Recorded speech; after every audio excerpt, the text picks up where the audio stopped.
we talk about gender equality, but are girls safe in India, or we can say, are they safe in their own state or city? एक ऐसा incident हुआ है कोलकाता में जहाँ पे एक medical practitioner जो कि पीजी परस्यू कर रही थी, she has been rape and murdered brutally, but इस इंसिडेंट को कन्वर्ट किया जा रहा है सुसाइड में। यहाँ पेरेंट्स को काफ़ी समय तक इंतज़ार करना पड़ा अपनी बेटी की डेड बॉडी से भी मिलने के लिए। Yes, she was raped brutally, she was murdered, but the whole management is saying that she has committed suicide. Now, being a medical practitioner, where she has cracked an exam, जहाँ पे उन्होंने exam crack किया है, वो PG pursue कर रही हैं, वो प्रैक्टिस कर रही हैं, will she commit suicide? वो ड्यूटी पे थी अपनी। she was not something कि मतलब वो किसी ऑफ द कैंपस थी, she was in the campus. so ये इंसिडेंट है कोलकाता का आरजीकर हॉस्पिटल मेडिकल कॉलेज का, जहाँ पे ये अपना पीजी भी परस्यू कर रही थी एज वेल एज प्रैक्टिस भी कर रही थी। ये इंसिडेंट 9 अगस्त का है, सेमिनार हॉल में ये हुआ है, जब पेरेंट्स ने रिक्वेस्ट करी कि हमें अपनी बेटी से मिलना है। उन्हें काफ़ी लंबे समय तक वेट करवाया गया, उन्हें मिलने नहीं दिया गया। ना ऐसे वीडियोज़ क्लियरली आ रहे हैं। पेरेंट्स ने जब अपनी बेटी की बॉडी को देखा, she was completely naked, she was raped. It is clear from the evidence that she has been raped, and I don't know whether it's a gang rape or something, but what medical evidences are coming out, it shows that she has been raped. Now when I talk about this, I also get affected, क्योंकि being a woman, if you are a medical practitioner where you are serving your country and still you are not safe, then what is the use of your education?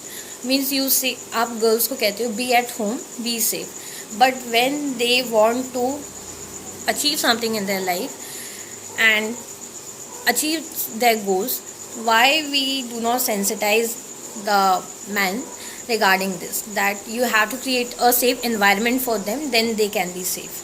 We talk about gender equality, women empowerment, but are we following it, or the medical staff is following that?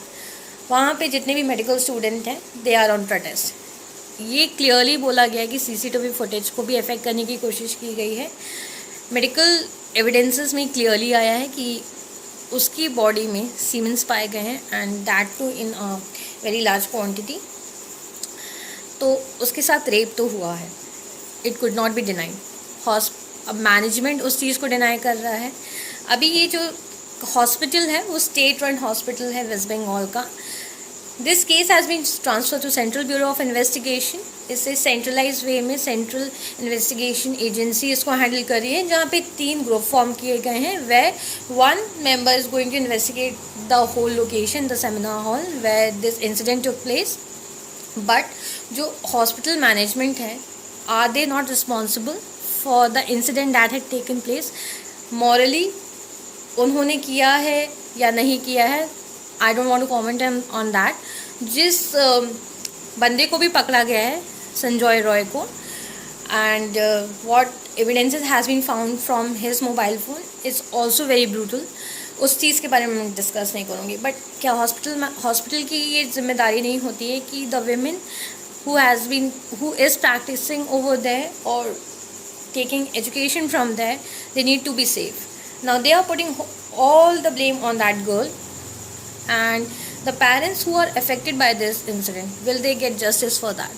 So all these things अगर हम इसको combine करके देखें तो हम Nirbhaya case की बस बात नहीं करेंगे। ये निर्भया का कोई सीक्वल नहीं चल रहा है। This incident after the Nirbhaya case, after the verdict of Nirbhaya, all these incidents are still taking place, they have not stopped.